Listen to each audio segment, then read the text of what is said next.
I think the secondary education is under the purview of states, and if federal government adopts this, we need to cajole them into accepting it. Similarly, a census of all senior secondary schools has revealed that we now have 25,782 senior secondary schools, with approximately 3.2 million learners at that level. We set up white paper committees to make recommendations to government on the report of the visitation panels, which we received in 2021. The reports have been reviewed and they have been submitted and have been processed by government. They will soon be gazetted. The next is information and communication technology. One of the greatest achievements we recorded in the education sector during the period under review was the development and launching of the e-learning website for all levels of our educational system.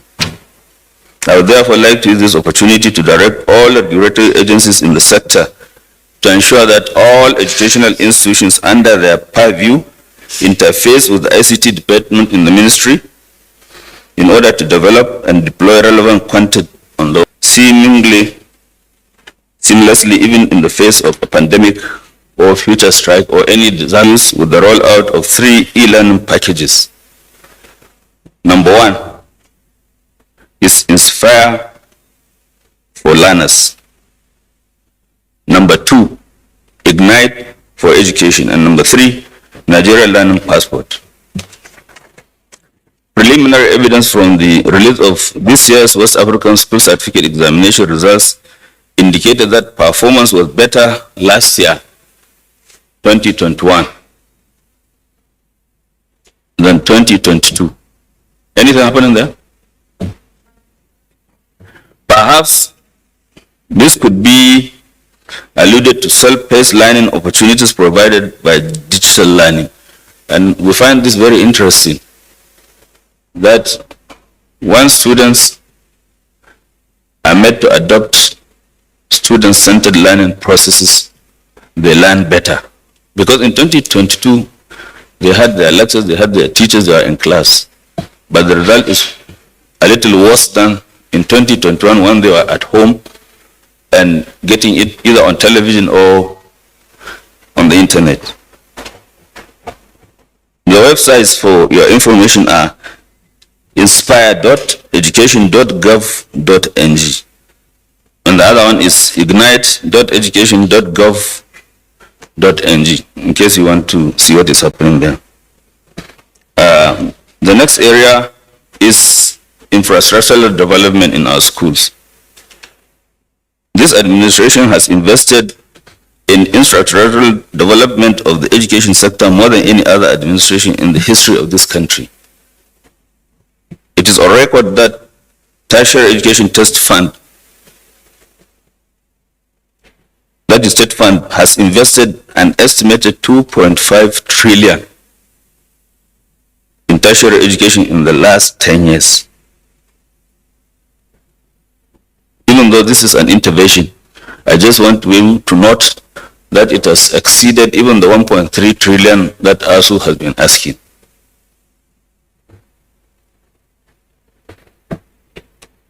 When we look at basic and secondary education, the ministry has invested heavily in the construction, renovation, and rehabilitation of classrooms, hostels, laboratories, security issues, and other infrastructural facilities at the basic and secondary school levels. In the last 7 years, a total of 553 billion, 134 million, 967,498 naira 50 kobo has gone into the development infrastructure at the basic and secondary school levels. On service delivery, we'll look at what our examination bodies have done. Our national examination bodies, namely JAMB, NECO, WAEC, NAPTEP, and MBIAS. And I'm sure some of you are. JAMB and WAEC are already advanced, applying digital technology to their processes. However, examination malpractices are still endemic in the system. May I use this opportunity to direct them to tighten the noose, as they have already started, on perpetrators of malpractices, whoever they are, be they parents, students, or their proxies or agents, or organized crime. Just as we are now finding out, it is beyond just the individual who is caught on the scene. I charge the chief examiners to work closely with law enforcement agencies to track down and prosecute those who perpetuate the evil. I understand JAM is already doing this. National examination schedules. Gentlemen of the press, you are all aware of the setback COVID-19 brought to our calendar and to our examination schedules in the last 2 years. In an effort to correct the distortions, we had to reschedule our national examinations, which have already taken place now. I'm glad to announce that we will resume our normal examination schedules in the next academic session. Human Capital Development. The Tertiary Education Trust Fund, TED Fund, in the last 7 years of this administration has focused on human capital development at the tertiary level of our education system. A lot of resource has gone into various categories of training, including PhDs, masters, and other related research programs for staff of universities, polytechnics, and colleges of education. Access to quality education. At my 2020 annual ministerial briefing, I informed the press that we had reduced the number of out-of-school children from an estimated 13 million to 6.9 million.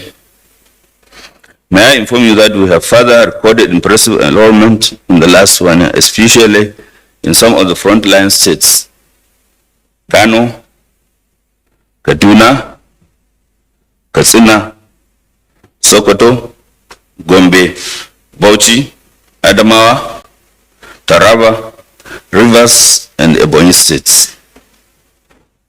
This achievement has been largely due to the activities of the Better Education Service Delivery for All, BESDA, and the cooperation of state governments. Our only setback was that occasioned by COVID-19 and the insecurity and increased birth rates among other factors. However, insecurity in this case, while we are taking students off the streets into schools, insecurity is sending some others from school into the streets. However, we are working assiduously to further reduce the number to more manageable levels. Next is access to basic and secondary education. In order to expand and guarantee access to quality basic and secondary education, we have established additional 6 federal science and technical colleges across the 6 geopolitical zones in the country, bringing the number of unity colleges from 104 in 2015 to 110 now.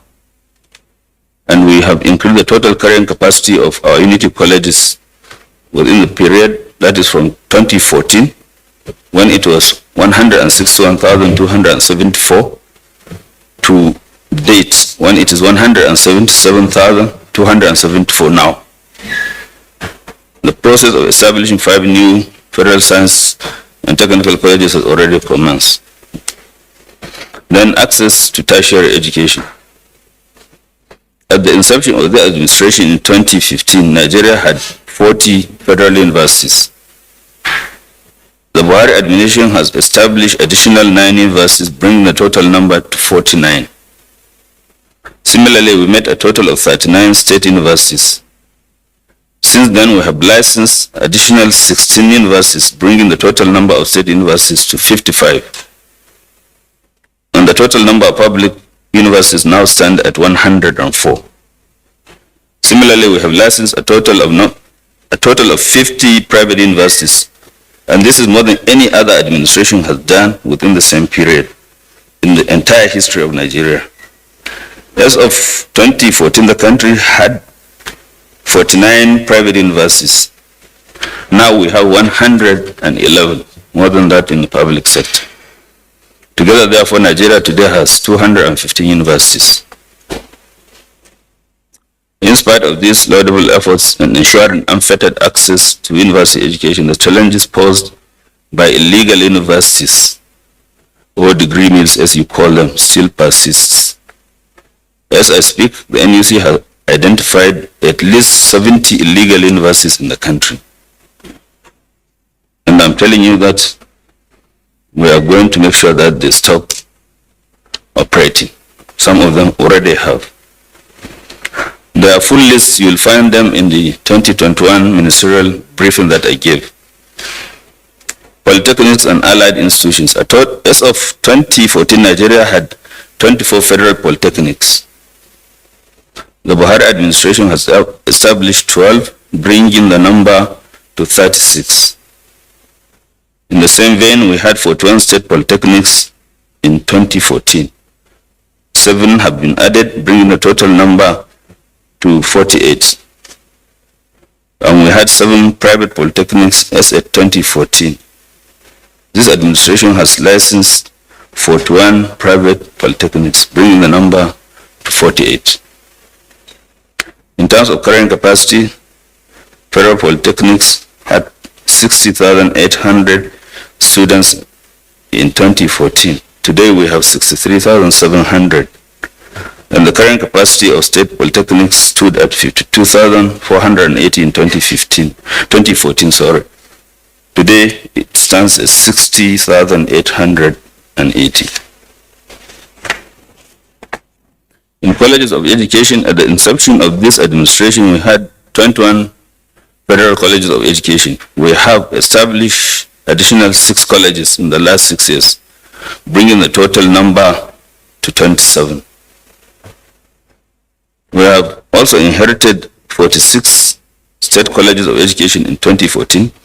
Between 2014 and now, we have 50 additional state colleges of education, bringing the total number to 96. In the same vein, we met 48 private colleges of education when we came in. As I speak now, we have a total of 120 private colleges of education. And in terms of carrying capacity, we have improved the capacity from 39,350 in 2014 to 104,450 as of now. The carrying capacity of state colleges of education has also moved from 153,490 in 2014 to 405,132. Put together, the current capacity of private and public colleges of education now stands at 509,582. The challenges of illegal colleges of education is as great as that of illegal universities. We have also identified an alarming number of illegal colleges of education, totaling 125. The National Commission for Colleges of Education has written their proprietors to shut them down, and they have followed with action. I hope in my next briefing, monthly briefing, I'll be able to tell you that they have all closed down. And all that we have done in all sectors has created a lot of great many jobs. In the tertiary institutions, the establishment of additional universities, polytechnics, colleges of education, and allied institutions has led to massive job creation in both the public and private sectors of the education sector. Over 20,000 direct jobs made up of academic and non-academic staff have been created in the tertiary institutions alone. Then the National Senior Secondary Education Commission and the technical colleges. Similarly, the establishment and take-off of the Nigerian Senior Secondary Education Commission, the 6 federal science and technical colleges have also created thousands of job opportunities for Nigerians. There are what we call PTA teachers. In some of our schools where there are shortages, the parents will get together and employ some. From time to time, the ministry will advise the Public Service Commission, and these are absorbed. So far, we have absorbed about 1,500 PTA teachers across our unity colleges. Skills Acquisition Centers. With the planned official launch of the Innovation Development and Effectiveness in the Acquisition of Skills the IDS project. In the coming days, it is my sincere hope that more direct jobs will be created for training young people in order to acquire skills to further expand the job opportunities. All the geopolitical zones in the country will benefit from this collaboration with the World Bank. Industrial relations. In the basic and secondary school sector, let me use this opportunity to commend our teachers for their patience, for their resilience, and for their patriotism, particularly for not going on any strike since 2015, when this administration came into office. On our part, the government will reciprocate this gesture by ensuring an accelerated implementation of the teacher revitalization program, as well as regular payment of teachers' salaries. May I add that without any strike, government intervention in the 110 unity colleges has turned these schools into centers of excellence. We can do it without any strike, no doubt. Strikes are a huge distraction, doing no one any good. They neither do the government, nor the students, nor even the staff who are on strike any good. In the tertiary education, unions in the tertiary education in the country, especially the academic staff union of universities, have engaged in recurring and avoidable strikes that have crippled the university system. This is in spite of the huge investments of over 2.5 trillion made in the tertiary institutions by TET Fund alone. Common knowledge is to many Nigerians may not know that the federal government is paying the salaries of every staff in its tertiary institutions, academic and non-academic, while these institutions are still in full control of the internally generated revenues that they themselves make. Just recently, we inaugurated a committee to negotiate the 2009 agreement with the Academic Staff Union of Universities and other related unions in the tertiary institutions. We are doing everything humanly possible to conclude on the negotiations. It is our hope that the outcome of these negotiations will bring lasting industrial peace to our campuses. In the meantime, I am sure that the current efforts would yield their results and return our children back to school. I want to use this opportunity to thank all Nigerians, especially those that contributed in our efforts to see to the resolution of the present crisis.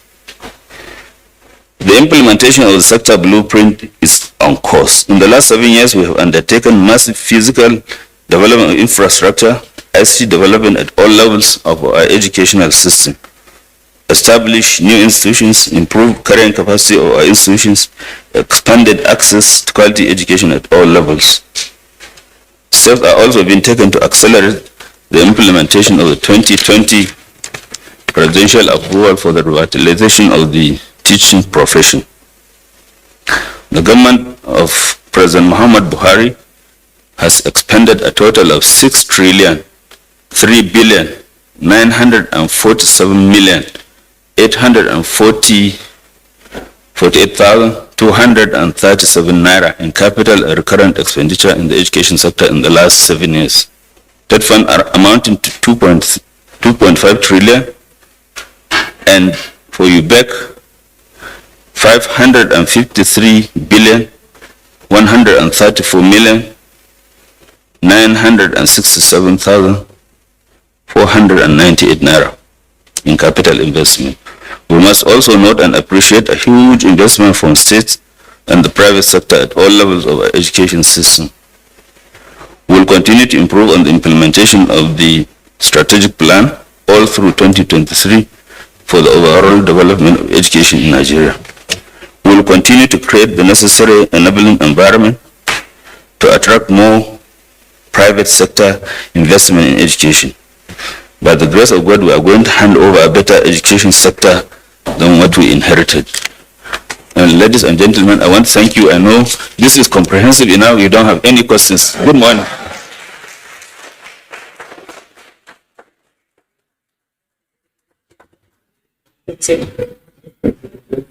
Thank you very much, Honorable Minister.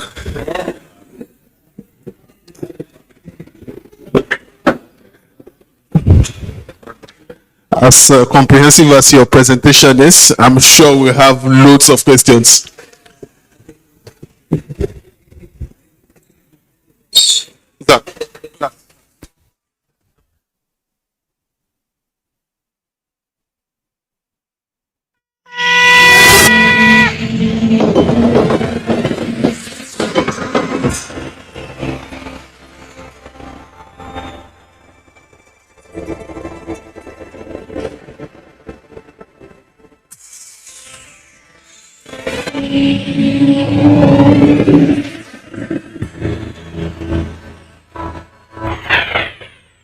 NTA, you can't beat the rich.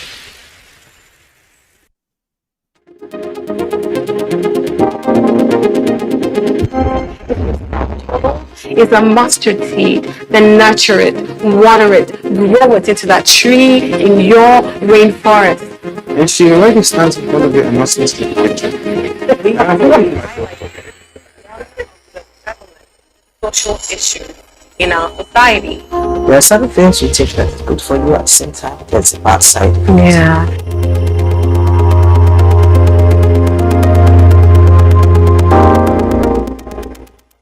What is it that you want to leave us with today?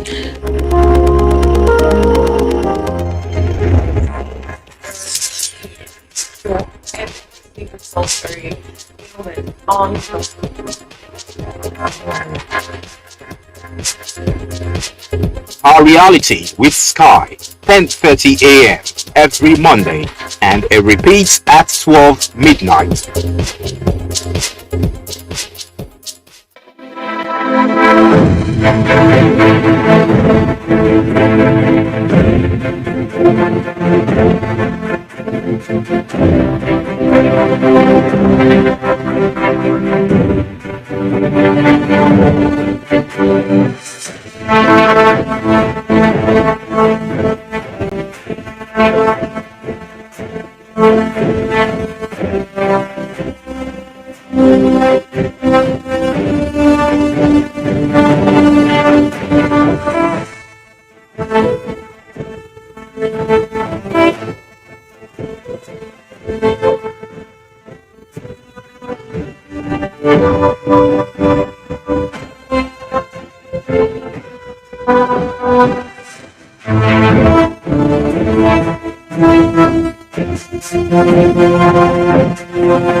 Welcome to Abuja, the place that unites Nigeria.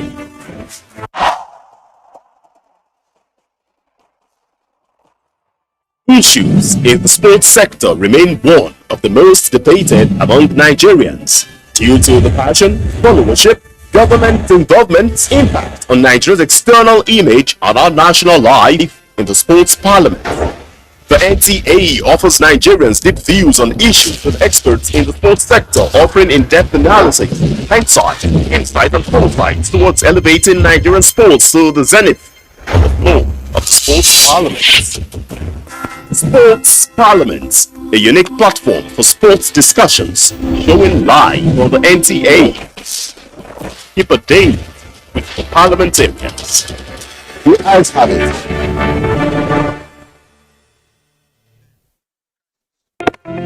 Although social media as a channel of communication is inherently harmless, it becomes harmful and damaging when used without discretion and thoughtfulness. Bad social media users spread rumors and fake news without verification. But good social media users stop, reflect, and verify information before sharing it. Be a good social media user. Stop the spread of fake news. Verify the authenticity of your source and use social media responsibly for a better Nigeria. This message is brought to you by the Nigerian Television Authority, NTA, in collaboration with the National Orientation Agency.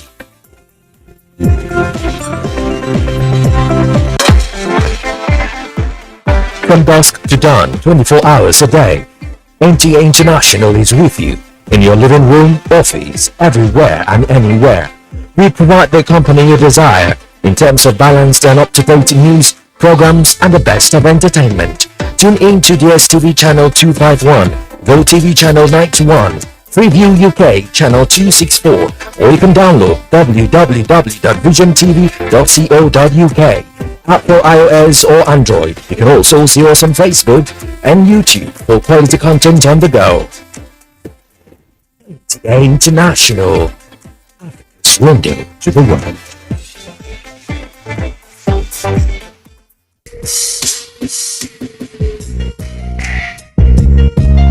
the instance of the Labour Minister. At the end of the meeting, the Secretary General of the Union, Joe Ajero, and President General, Senior Staff Association of Electricity and Allied Workers assured the minister that all necessary steps would be taken to restore the supply of electricity to the country immediately. Not only because of this meeting, but because of the fact that the Ministry of Labour has apprehended the dispute in connection with the trade dispute. Some of the issues here have been pending for 10 years, 9 years, 3 years, and there should be an end to even conciliation. The All Progressives Congress described as baseless reports in some section of the media about plans to remove its national chairman Abdullahi Adamu from office. In a statement, the APC National Publicity Secretary Felix Moka said the party and its leaders are currently focused on important tasks of building a strong and vibrant electoral campaign ahead and will not be distracted by boring chips of idle speculators. The National Working Committee of the APC, he said, remains united under the Abdullahi Adamu's leadership as the national chairman with a singular commitment to winning the next general election. In Bayelsa State, the governor, Senator Duyodiri, has called on President Muhammadu Buhari to urgently constitute a substantive board of the Niger Delta Development Commission to enable the agency function optimally. The governor, who also underscored the need for synergy between the state government and the NDDC, made the call when he played host to the interim administrator, Dr. Effiong Oka, at the State Government House in Yenagoa. That's the news update. Join us again for more update at 1. I'm Comfort Amadu.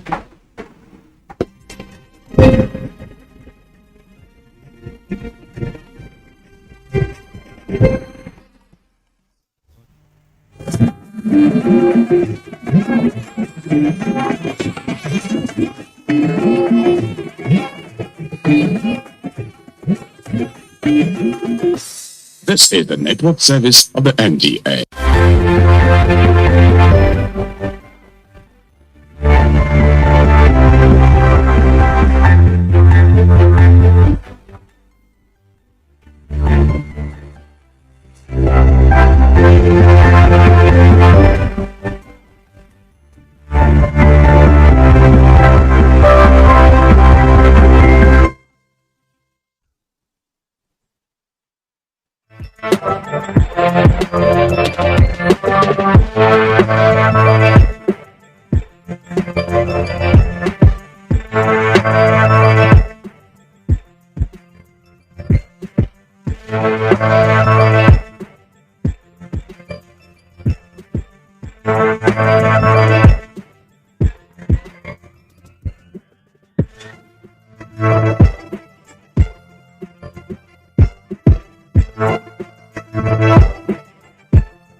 Every artistic baker is motivated by the desire to create a concept, not having a mind to compete with others.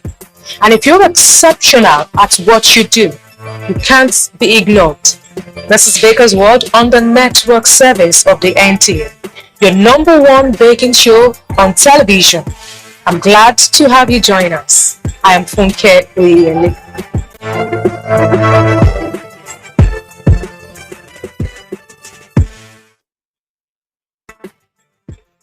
We have an exciting lineup for you today on Baker's World. We'll be sharing with you a lemon sponge cake recipe. Our guest is a Wilton Method instructor who has been in the cake making business for decades. And you certainly won't want to miss our gist of the week on Baker's World. We are set to educate, inform, and inspire you today on the show. Don't go anywhere. Do stay with us.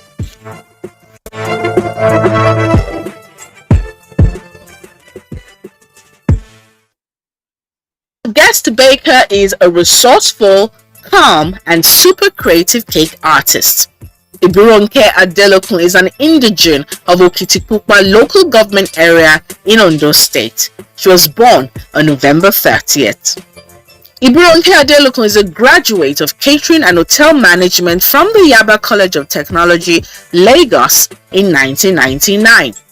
To carve a niche for herself, Ibironke attended a master course in PME method of cake decorating. She is the creative director of Flourishing Best Confectionery, Abuja. Join us as we chat with this soft-spoken and result-oriented cake maker, Ibironke Adelokun. You're welcome to Baker's World. Thank you very much. You chose to go into hotel and catering management as a course to study. How did this come about? As a child, I loved anything food. And I just, I believe it was God that worked it out because He just pushed me into that path. So everything I do, so long as it's connected to food, I do with ease, no struggles. So that made me know that was just my path. So I really easily fitted in. From that young girl that loved baking, cooking and making pastries to the professional baker that you are today, tell me more about how that journey started for you. Apart from graduating from school as a graduate of hotel and catering management, I also attended a confectionery school for cake decorating. But then I always subscribed for some foreign magazines. The name of that magazine was Cake Decorating. It comes from both the US and the UK. So I studied them and I make sure that I practice what I learned from it. So it really helped.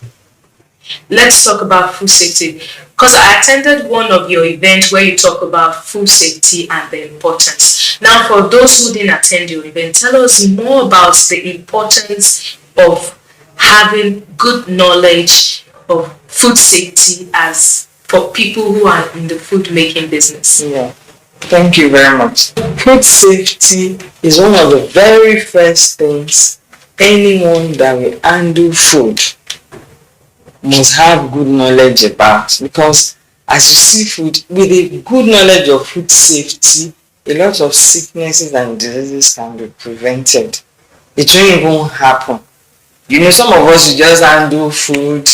Some people don't know that there's a particular temperature when your food is safe. If it goes below that temperature, it's danger. If it's above, it's danger. So this proper knowledge, food handling comprises of so many things, from the person handling the food to the environment where you are working, how to take proper care, to the food itself. So if you don't have a knowledge, you do things anyhow. And what do you expect? You put the life of people at risk. You talked about business school. How important is it for a baker? Like people just said, oh, I just bake cake. Oh, I just make cake. Why do I need to go to a business school? And that's one of the things you always say. The skill is not enough. You need to be equipped on how to run a business combined with your skill. Because, anytime I have this privilege, I always tell people it's one of the mistakes I made.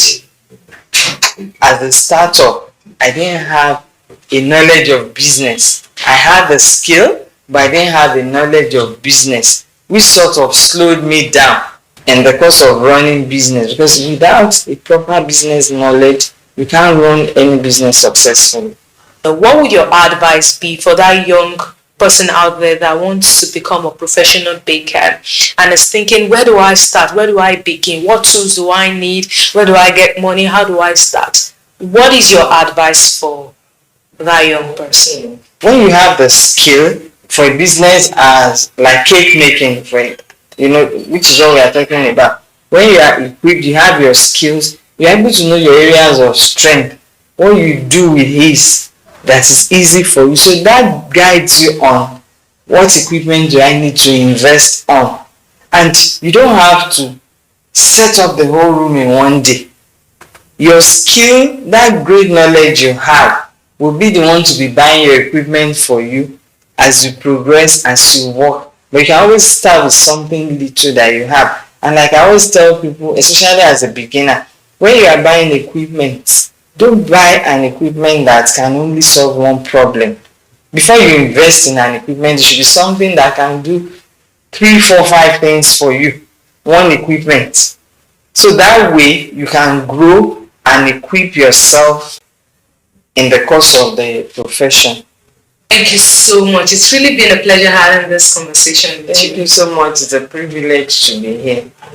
That was our conversation with the CEO of Flourishing Bests, Mrs. Ibirunke Adelokun. Now we'll take a quick break here, and when we come back, we'll take the next item on the lineup. Don't go anywhere. We'll be right back.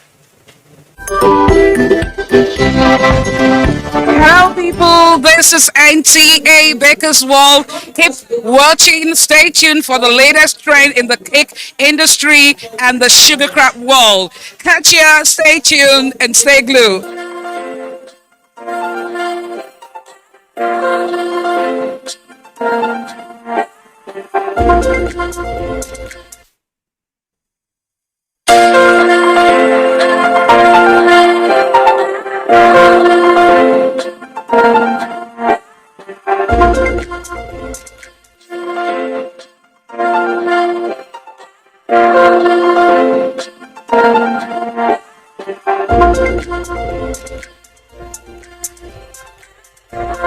It's basically a different shaped cakes ranging from squares, circles, and there's a hexagon.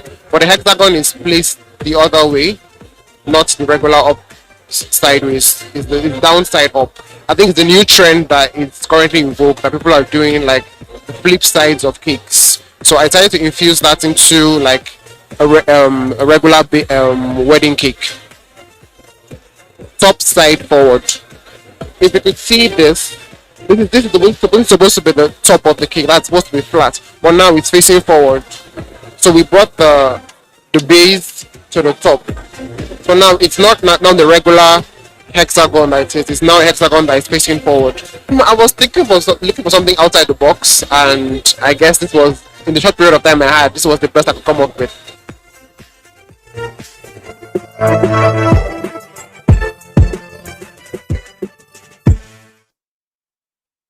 Are you wondering why I'm holding a sponge foam? Because today's episode is all about a lemon sponge cake. So we will watch and see as our amazing baker, Ibirunke Adelokun, is going to show all the steps and procedure in making a sponge cake. And we'll also have a taste to see if it's as soft and as bouncy as this foam I am holding.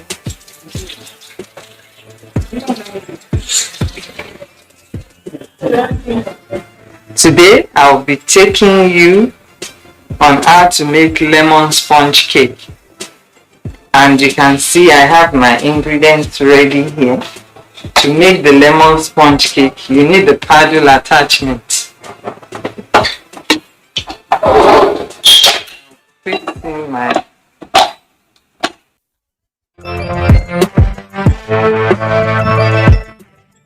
the first ingredient I'll be using is my flour. Add my sugar, the baking powder, and the salt. I allow it to get aerated for about 5 minutes, incorporating air into it.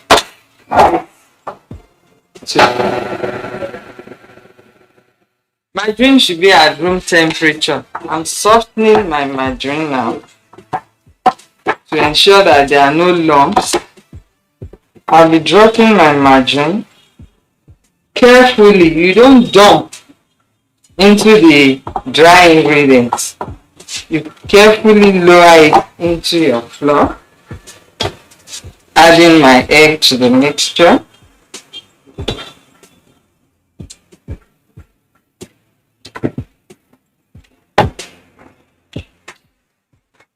I'm mixing on low speed for the first 1 minute, then the rest of the I have to do this for another 5 minutes. After the first 1 minute, I will now increase the speed.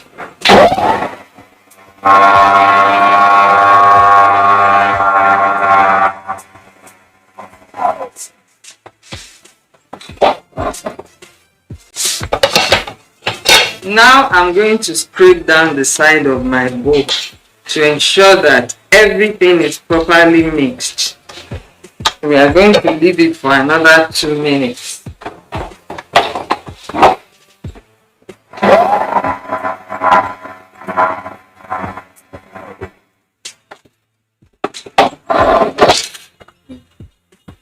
So now our batter is ready.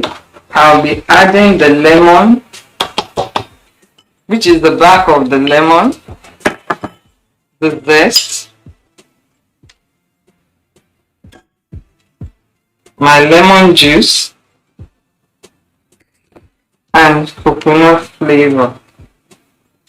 Then I'll roll it for another 1 minute and it should be ready to go into the oven.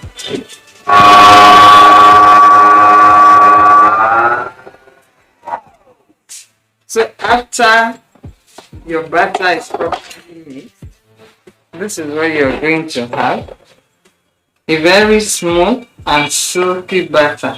So I'm going to remove my handle attachment and move the batter into the pan now. So when you've had a good mix, this is what your batter should look like.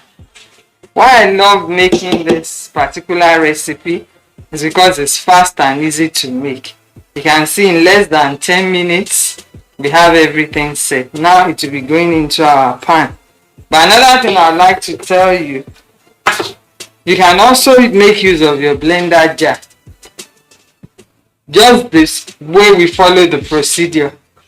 But when you are using the blender, you work on low speed. And you can't, depending on the size of your blender, you may not do as much as what the bowl can contain. That means you have to do it twice. So now the batter is going into the pan.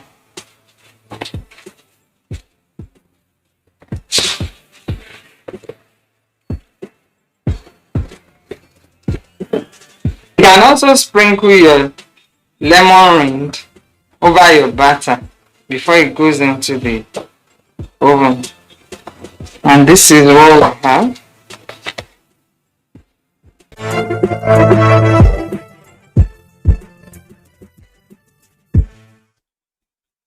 Cake is out of the oven. You can see it's looking so nice. So we are going to leave it for some time to cool down, not less than 2 hours, so that to properly cool down. No heat is trapped in the cake. Then we will level the cake, fill it, and decorate it with our white buttercream.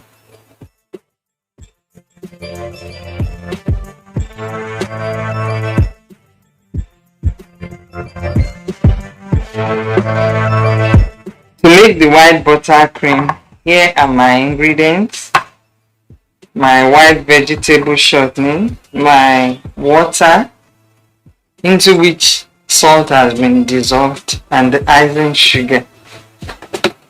My white vegetable shortening into the mixer, and I'll add half of my water into the white buttercream.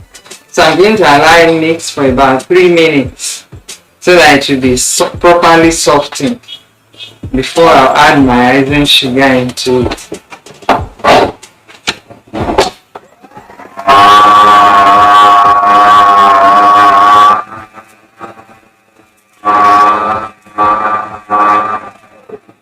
So my white buttercream is in process now. You can see the shortening is softened already. Now I'll be adding my icing sugar into the softened shortening mixture. The icing sugar is sieved already.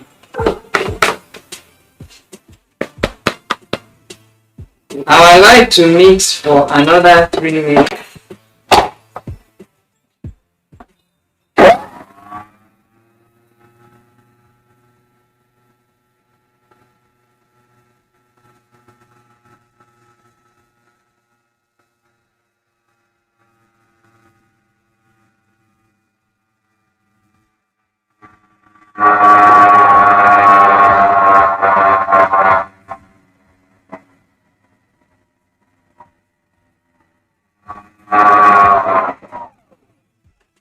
I'm going to spread down the side of the bowl to ensure that everything is properly incorporated into the mixture. Okay, we are now going to have the final mix just for 30 seconds.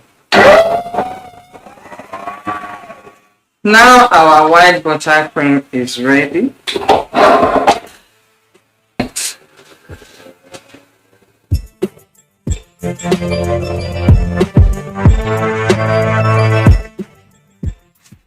So our cake has properly cooled down.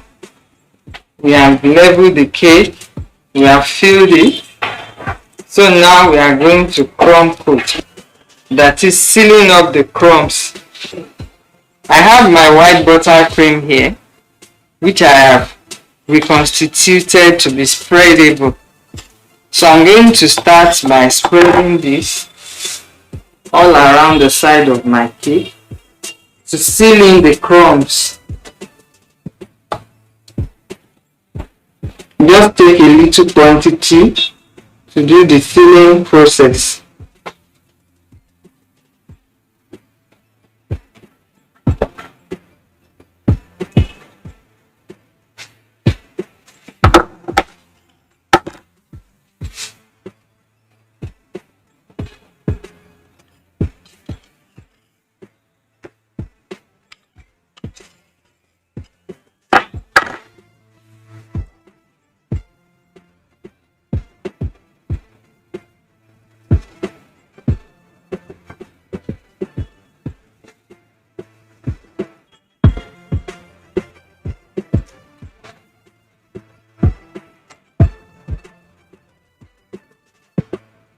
So I'm done sealing up. Then I take my smoother to smoothen it to ensure that I have a very smooth base.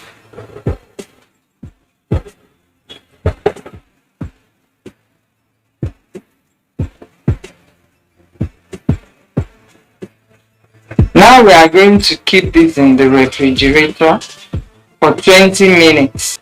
We'll be getting the decorations, the final decorations for the cake ready.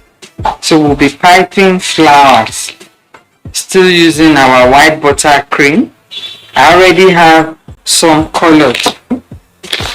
Another important thing I need is my parchment squares to pipe my buttercream flowers. So I put a little dash of icing on my flower nail to secure my flower when I'm piping it. So I'll start by making the center of my rose. I use the flower tip to pipe. I'm going to start from up. I'll make the center of the flower. I'll keep pushing out from my right hand and I'll turn the flower nail with my left hand until I cover the center. Then I'm going to have 3 petals. 1. After the 3 petals, I'll have 5 petals.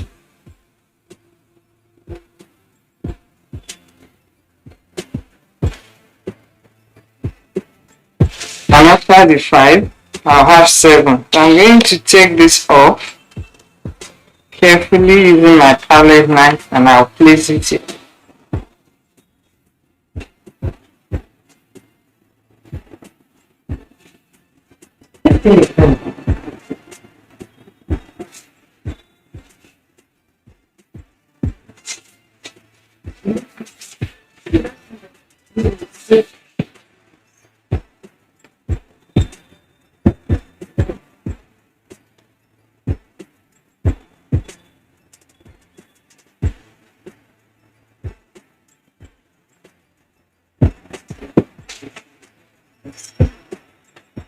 So I have my different flowers here.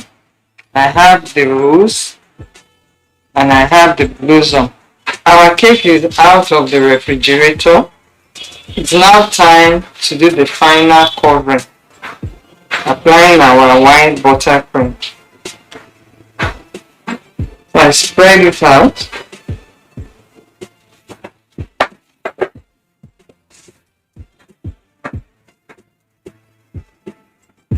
Start smoothing the cake. You go as many times as possible. Now I have my complete lemon sponge cake decorated with white buttercream. Now we'll move into the next decoration, which is basket weave piping.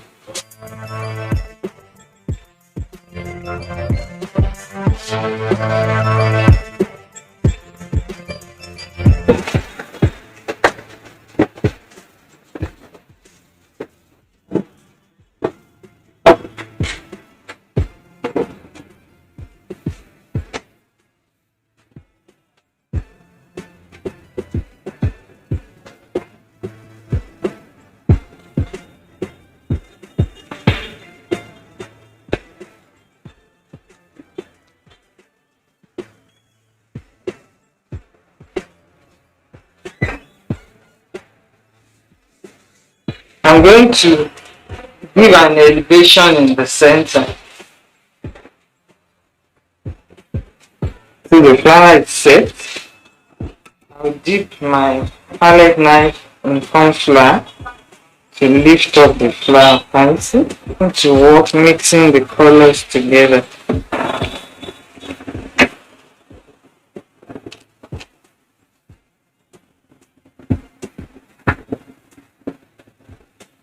So now we'll be fixing leaves on the flower, you know. From nature, your flower is incomplete without leaves.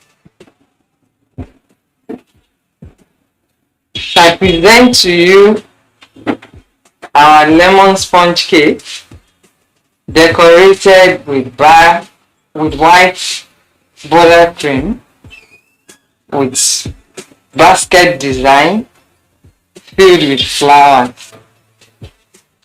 This cake looks amazing. Very elegant, very simple, and still very tastefully decorated. But you know, we must see if it tastes as good as it looks. So let's have a taste of it. Because I love the floral part of it. It's just so elegant.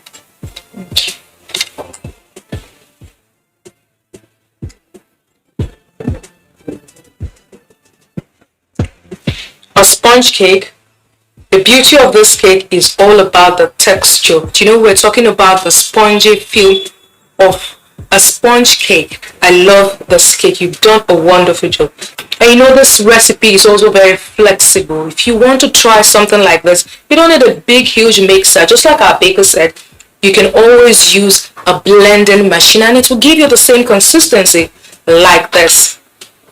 I hope you enjoy this episode. Will come next week with another interesting and exciting package for you on Baker's World.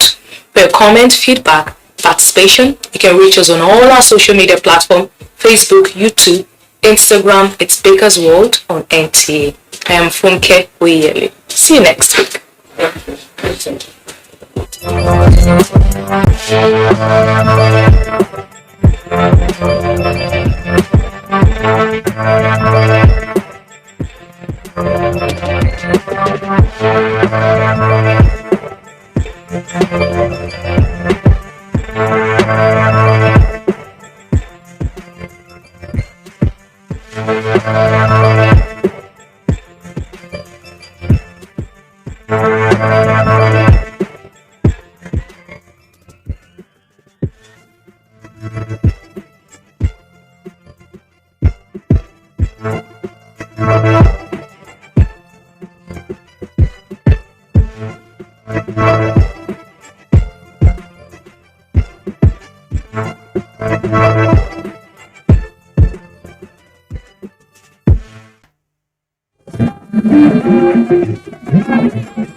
This is the network service of the NTA.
Some proceedings of Tuesday, 26 July 2022. 2022 proposed budget of the Nigerian Police Trust Fund. I forward here with copy of the Nigerian Police Trust Fund 2022 proposed budget for the consideration of the National Assembly. Please accept the assurance of my best regard. Signed, Dr. Zainab Shamsuddin Ahmed. Two, we have another communication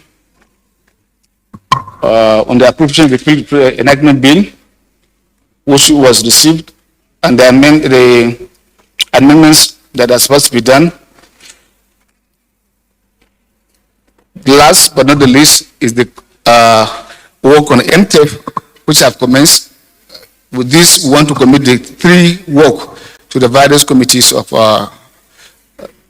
police, appropriation, finance, for the legislative input. You have to work within the period, even within the periods of holidays. You are not exempted. Thank you.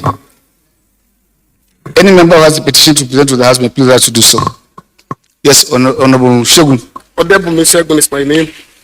I represent the good people of Ogolua, Surulere Federal Constituency. Mr. Speaker, I rise this morning to lay the petition on behalf of one of my constituents, Mr. Adebayo Olaide from Ajawa in Ogolua local government. Mr. Speaker, Mr. Adebayo Olaide was a victim of police brutality to the extent that he has lost his two eyes to the incident. And as I'm talking to you, Mr. Speaker, the guy cannot see anything for now. Consequently, the police authority have been issued a fine of 20 million naira through a process of the court.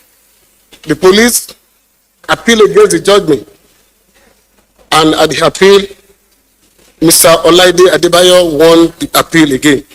But since 2013, Mr. Speaker, that the boy have get the judgment up to today, nothing has been done.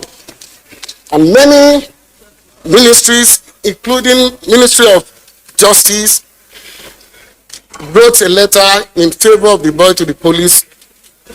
Today, up to today, nothing has been done. Mr. Speaker, the innocent boy is seeking the assistance of this noble house to help him secure the payment of this judgment for him, so that at least he can have relief again. He has the opportunity of maybe he can still go for the medical attention, but today there's no fund to attend to it. And that is why they're seeking the assistance of this house. Mr. Speaker, I have seek now the permission of the How to lay the petition, Mr. Speaker, I so move. The petition on behalf of Abraham Akoji Abutru is seeking this House to assist in enforcing the judgment of the court. The second petition is from the law firm of Chris Okpala and Co. on behalf of Stella Alochukwu against Premium Pension Limited. She is seeking assistance for the premium pension to pay her entitlements. The third petition is from Corporal Abu Moses with force number 371722. He is seeking the assistance of this House to reinstate him back to his position for unlawful dismissal. The fourth petition, Mr. Speaker, is from the law firm of MU Alato and Co. On behalf of Usman, against the Federal Capital Territory and most especially Department of Development Control to allow him peaceful possession of his plot of land. The fifth petition, Mr. Speaker, is also from MU Alato and Co. Legal practitioners on behalf of Julie Rua. He was killed on active service, being a police officer. They are asking the assistance of this House to compel the police to produce the corpse.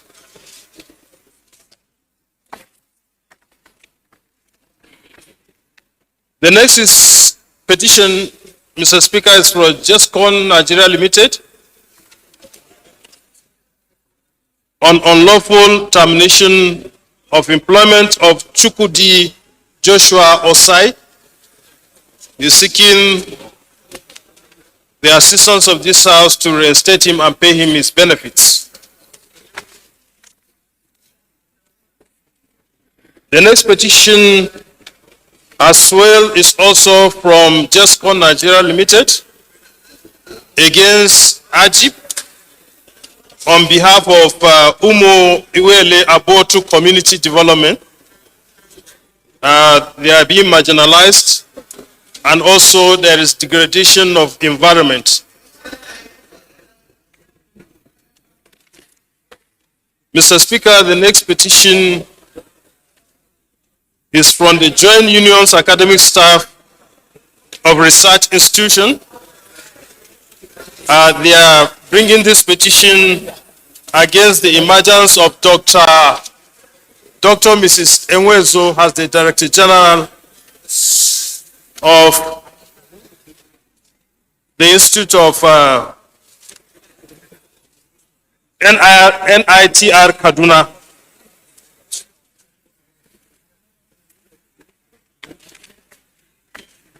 The next petition, Mr. Speaker, is also from Oluwafemi Ajiboso Chambers on behalf of Ogonru Ori Town against the Federal Ministry of Works. Federal Ministry of Works is interfering with their position. They are seeking the assistance of this House. The next one is from Wale Oyewole Chambers on behalf of Njoku Elizabeth and 11 others against the Federal Ministry of Environment. They are seeking for either reinstatement or payment of their benefits. The last petition, Mr. Speaker, is from the law firm of Law Icons, on behalf of Chartered Institute of Project Managers of Nigeria, against Federal Ministry of Trade and Investment for flagrant disobedience of the provisions of the Act number 3 establishment of 2018. Those are the petitions, Mr. Speaker, and I seek your leave to tender. Go ahead and lay our petitions. Honorable Kani Abubakar Fogo, member representing the good people of Shira and Giade Federal Constituency. Mr. Speaker, I'm from Bauchi State. I rise to table a petition on behalf of my constituent who has or who owned a business entity in Nigeria, a drilling company in particular, named Sunrise Global Drilling Company, and whose business is put to a halt by the Nigerian Army Authority, that needs to be investigated and apportion blame where necessary. Mr. Speaker, I so present. Thank you. Go ahead and lay a petition. Member who has a matter of urgent public importance to present to the House may please rise to do so.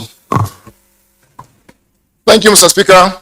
Honorable colleagues, matters of urgent national importance. Mr. Speaker, honorable colleagues, motion on urgent need to redeploy soldiers withdrawn from certain bandit flight points within Wase Federal Constituency. House notes that the spate of banditry ravaging several states within northern part of the county and Nigeria as a whole. Further notes that in December 2001, a motion was taken on the floor of this House on the need to halt the wanton killings and kidnappings by bandits in Wase Federal Constituency of Plateau State and other neighboring towns in Kanam local government area process and Lao and Karim Damido local governments in Taraba states, upon which the House made several far-reaching resolutions. He informed that as a result of the aforementioned motion, an ad hoc committee was set up to probe the incessant bandit attacks in Wase local government, which I was honored to chair. Further informed that Chapter 2 of 1992-1999 Constitution as amended, particularly section 14 subsection 2b, provides that aware that security agencies, especially the army, took several measures by deploying soldiers and other security personnel to man several towns and villages which were flashpoints of bandit attacks. Appreciate the effort of security agents in their continuous vigilance and proactive measures towards reducing the incessant bandit killings. Informed that recently, however, several security personnel who had been manning several checkpoints within Wase Federal Constituency were withdrawn based on directives from above. Further informed that since the withdrawal of these security personnel from those from those flash points, the spate of bandit attacks has resumed in full force and has become a daily occurrence within the Wase Federal Constituency.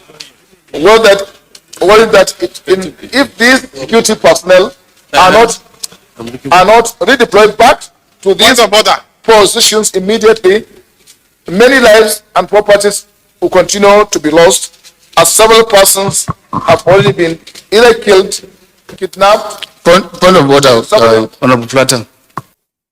You first have to, seek leave of the House to move the motion, and then it will be seconded before I can go to the body of the motion. He's a very dependable chairman of business. You should know these things. Thank you, sir. Point of order is very apt and in order. Allow him, and then we'll put the question. And I will beg with colleagues for the loss of time to allow him move the motion. Thank you. As a matter of urgent national importance, I so move, Mr. Speaker. Honorable Lumba, Sabit.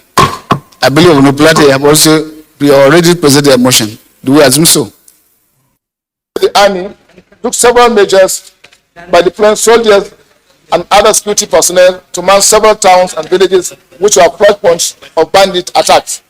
Appreciate the effort of security agents in their continuous vigilance and proactive measures towards reducing the incessant bandit attacks. Informed that recently about several security personnel who have been monitoring various checkpoints within the federal constituency were withdrawn based on directives from above. Further informed that since the withdrawal of these security personnel from those flashpoints, the spate of bandit attacks has resumed with full force and has become a daily occurrence within Wase Federal constituency. Worried that if these security personnel are not redeployed back to these positions immediately, many lives and properties will continue to be lost, as several persons have already been either killed or kidnapped in several villages, including Inyalun, Gain, Safio, Kinau, and several other small villages within Wase Federal constituency. Further worried that due to the proximity of Wase Federal constituency to several northeastern and north central states such as Taraba, Gombe, Bauchi, and Northern states, continuous escalation in these killings and kidnappings will create serious geopolitical security situation too difficult to curtail. House resolves that this honorable house should, as a matter of urgency, urge the Chief of Army Staff to immediately restore soldiers who were withdrawn out of these flashpoints within Wase Federal constituency. 2. Urge the Chief of Army Staff to establish more military presence in Pinau, Bangalara, Yuli, and Zurak, all in Wase Federal constituency, Bukawa in Kanam local government, and Lau in Karim Lamido local government of Taraba state. 3. Urge the Honorable Minister of Defense to initiate a coordinated joint security operation within Wase Federal constituency and adjoining towns located in Plateau State, Plateau, Bauchi, Gombe, Taraba, and Nasarawa State to flush out these bandits and prevent them from escaping to other states. 4. Urge the Department of State Services and Director of Military Intelligence to gather intelligence on the influx, rampaging, and operations of bandits within Wase Federal constituency and adjoining towns and share same with other sister security agencies. 5. Urge the Inspector General of Police to provide more post-squadron formation bases in Pinau, Bangalada, Yuli, and Zurak, all in Wase Federal constituency, Bukawa in Kanam local government of Plateau State, and Lau and Karim Lamido in Taraba State. Direct the Committee on Defense, Army, and Police and legislative compliance to ensure compliance and furnish the House with monthly reports until the security situation is resolved. I so move, Mr. Speaker. Mr. Speaker, honorable colleagues, the need to have national identity number displayed on the national identity card. Aware that the national identity number NIN is used by government of many countries as a means of tracking their citizens, permanent and temporary residents, for the purposes of work, taxation, government benefits, healthcare, and other government-related functions. Also aware that in Nigeria, the national identity number is issued and managed by the National Identity Management Commission, NIMC, established to create, operate, and manage Nigeria's national identity database in government institutions, register individuals and legal residents assigned under national identification number, and introduce general multipurpose cards. Further aware that the national identification number is a unique number which identifies you for life, and it is issued after your enrollment. It matches you with your biometric data and other details in the national identity data based urine verification and authentication. It is said to be used for virtually all transactions in Nigeria requiring identity verification.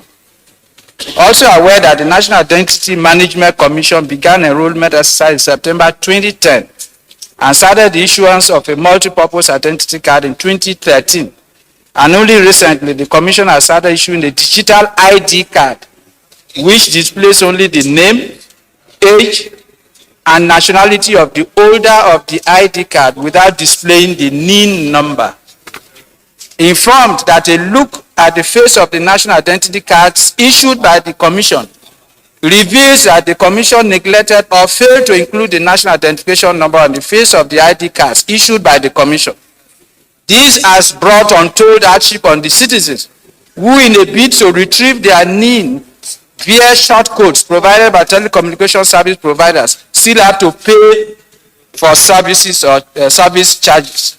Convinced that as important as the national identification number is, it is important that same should be reflected on the face of the national identity card for easy access and used to reduce the pains of the citizenry, as it is even now reflected in the current Nigerian passport issued by the Nigerian Immigration Service.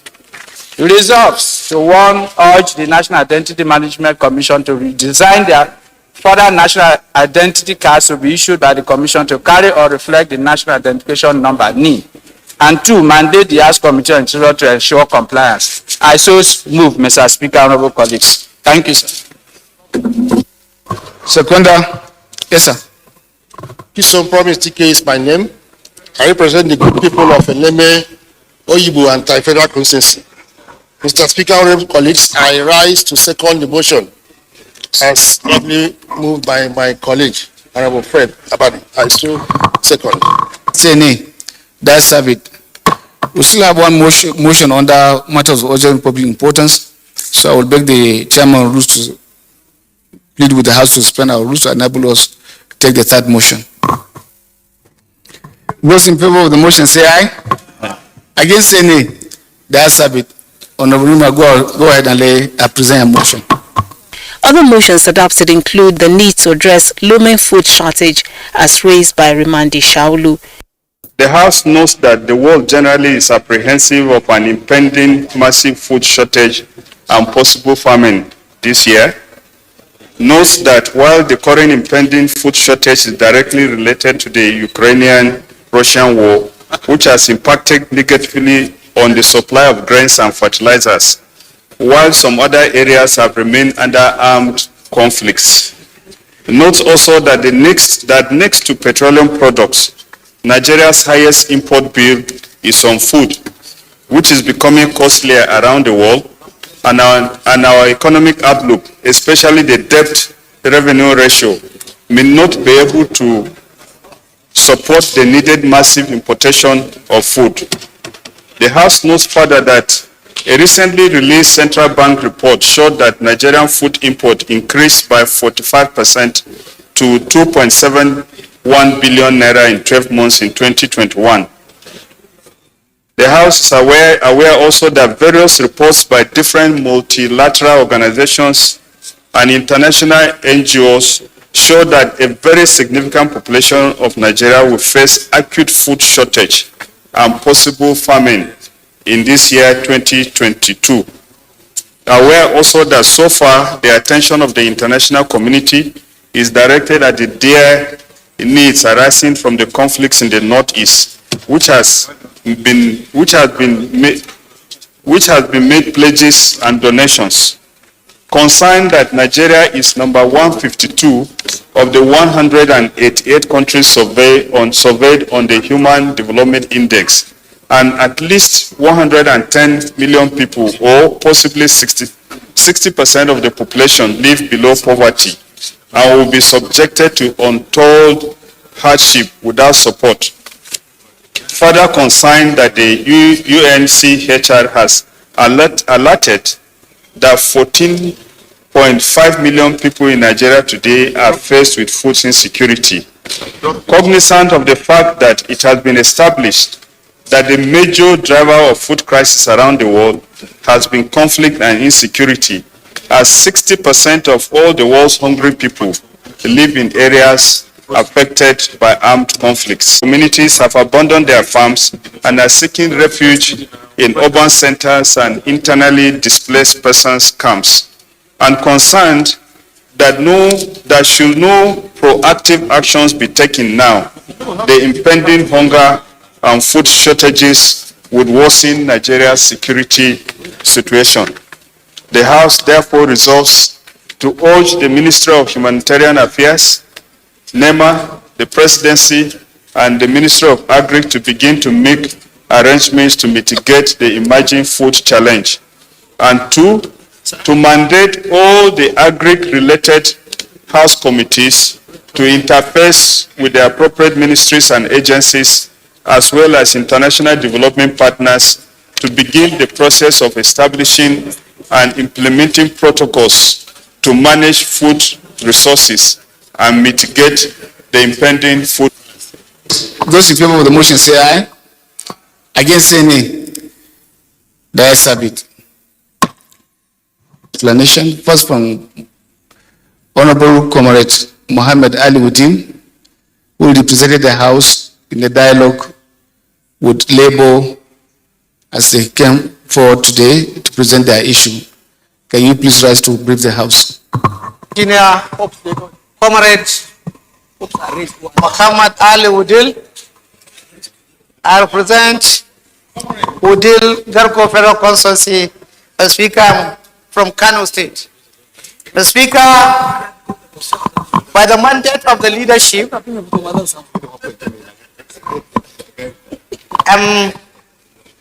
I was sent to receive members of the Nigerian Labour Congress who are on protest and to submit their demands in respect of the solidarity to ASU. The demands are received. We went with about 7 members, and the Labour Congress forwarded their demands. And I spoke, and also my leader, Right Honorable Comrade Peter Patterson, also spoke. We assure them that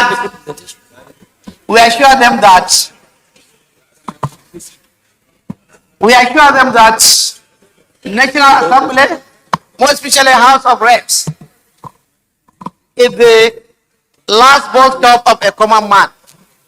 And also, National Assembly is a symbol of democracy. Even in military, there are ministers, there are governors, but there is no legislator. And we told them that we have received their complaints and their demands in solidarity of us. And on behalf of the House, I promise them that the leadership of the House of Representatives will ensure that we are going to bring all those concerns to the table. The Minister of Education, Minister of Labour, Minister of Finance, ASU, TUC, and also NANS, to ensure that we give a time, if it is sleeping on that day, to ensure that that matter is resolved to the tune that everybody will understand. We assure them that we are also representative of the people. If they feel the pain in solidarity of ASU, we too, in this part, we also feeling that pain. Some of us, or almost many of us, have their also children in the public universities. But I heard some people are saying that all our children are not in public university. But Mr. Speaker, you know so many of us, they have their also children in the public university.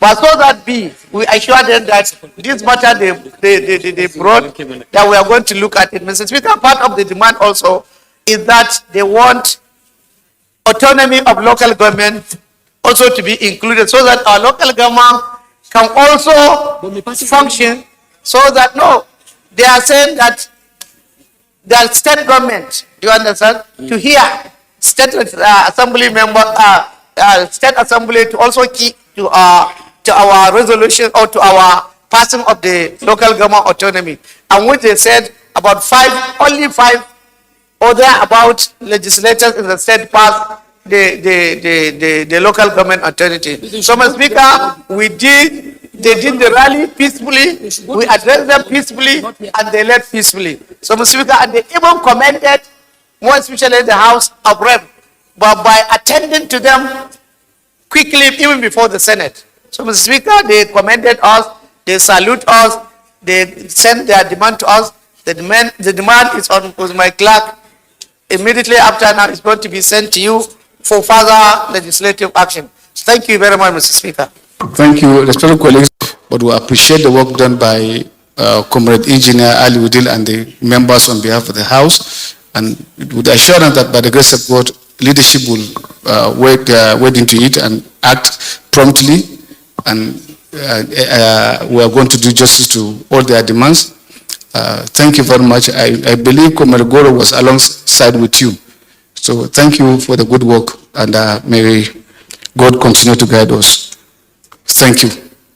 Last on the matters under public personal explanation is coming from my brother from Gombe. I represent the people of Balanga Pindi Prayer Constituency. Your Excellency, I'm from Gombe State. Your Excellency, distinguished honorable colleagues, I stand under Order 8, Rule 5. Distinguished honorable colleagues, since Thursday last week up to this moment, my community has been tense and not sleeping.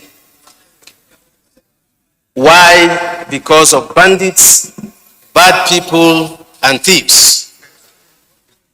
Distinguished honorable colleagues, the police command and other security agencies in Gombe State received a briefing and intelligence about a group of bandits, bad Fulanis, and thieves that are moving around with close to 1,000 cows and other animals. You might be one of them. The whole of these animals were taken to the stadium in Iliri local government. And that has created a tension. The community are tense because they don't want other thieves to come and attack the community.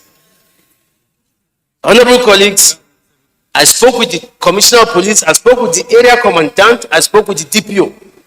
None of them are at peace because of what is happening. But we want to appreciate the local hunters, appreciate the police and the police command and other security agencies in Gombe State for intercepting these cows and other animals. And to add, weapons were recovered after search. AK-47 were recovered, AK-49 were recovered. Large sum of money were recovered from these people. There were about 18 of them and their family members.